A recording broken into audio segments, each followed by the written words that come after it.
जल छिड़का गया चाहे मूत्र छिड़का गया, अगर छिड़का गया कुछ वहाँ पर छिड़काव अगर किया गया तो उस छिड़काव का परिणाम क्या है, हम ये कहना चाहते हैं। आप कह रहे हैं कि हम यादव हैं, हम ये करेंगे, हम ब्राह्मण से पूजा नहीं कराएंगे, हम ये नहीं करें, ठीक है मत कराओ, लेकिन इस बात को अगर आप लंबा उठाओगे तो ब्राह्मण भी तो आपके देश में मजबूत स्थिति में है।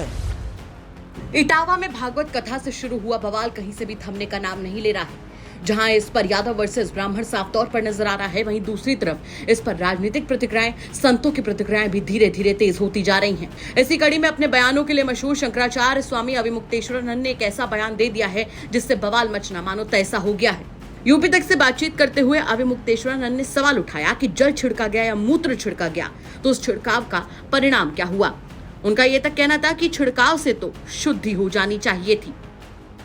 आप कह रहे हैं कि हम यादव हैं, हम ये करेंगे, हम ब्राह्मण से पूजा नहीं कराएंगे, हम ये नहीं करें, ठीक है मत कराओ, लेकिन इस बात को अगर आप लंबा उठाओगे तो ब्राह्मण भी तो आपके देश में मजबूत स्थिति में है, फिर वो खड़ा होगा कि हम ये नहीं करेंगे, तो इसका नुकसान किसका होगा, देश का होगा, भारत का होगा।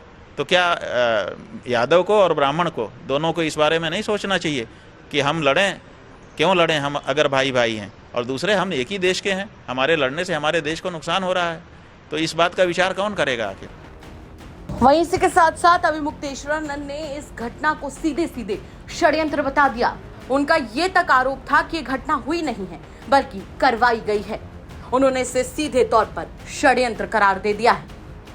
हमारा जो मानना है, शुरू से ही हमको इसमें समझ में आने लगा था कि ये मामला हुआ नहीं है, ये घटना नहीं है, ये षड्यंत्र है, ये पहले से ही तय करके कराया गया है। क्योंकि जो संतराम और दूसरे लोग हैं उनका वक्तव्य हमने सुना, वो कह रहे हैं कि यहाँ से 15-20 किलोमीटर ही हमारा जन्म स्थान है, तो इतने पास के लोग हैं, उनकी जाति के बारे में किसी को पता ना हो, ऐसा हो नहीं सकता। हमको तो यही लगा शुरू से कि ये जाना गया मामला था कि ये अमुक जाति के हैं, लेकिन ब्राह्मण बन के कथा कर रहे हैं, इनको अपने यहाँ बुलाओ और फिर बेइज्जत करो।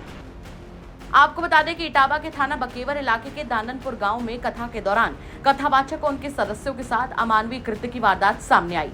गांव में भागवत कथा करने के दौरान कथावाचक मुकुटमणि अपने सहयोगियों के साथ कथा करने के लिए आए थे। आरोप है कि पहले ही दिन कलश की स्थापना कराने के बाद भोजन के समय उनसे किसी ने उनकी जाति पूछ ली। इसके बाद गांव वालों ने कहा कि तुम यादव हो और अनुसूचित जाति के लोग हो तो कथा कैसे कह सकते हो। बताया जा रहा है कि इसी बात पर कहासुनी हुई, जिसके बाद कथावाचक और उनकी टीम के सदस्यों को ग्रामीणों ने घेर कर पहले बाल कटवाए और फिर नाक भी रगड़वाई। आरोप तो ये तक है कि उन पर पेशाब भी फेंका गया। वहीं दूसरे पक्ष का कहना था कि कथावाचक मुकुटमणि ने महिला के साथ छेड़छाड़ की थी। इस मामले में पुलिस ने 4 लोगों को गिरफ्तार भी किया है। फिलहाल इस मुद्दे पर अविमुक्तेश्वरानंद का ये बयान काफी ज्यादा वायरल है। आपका क्या कहना है इस बयान को लेकर हमें कमेंट करके जरूर बताएं। वाराणसी से रोशन जायसवाल की रिपोर्ट, यूपी तक।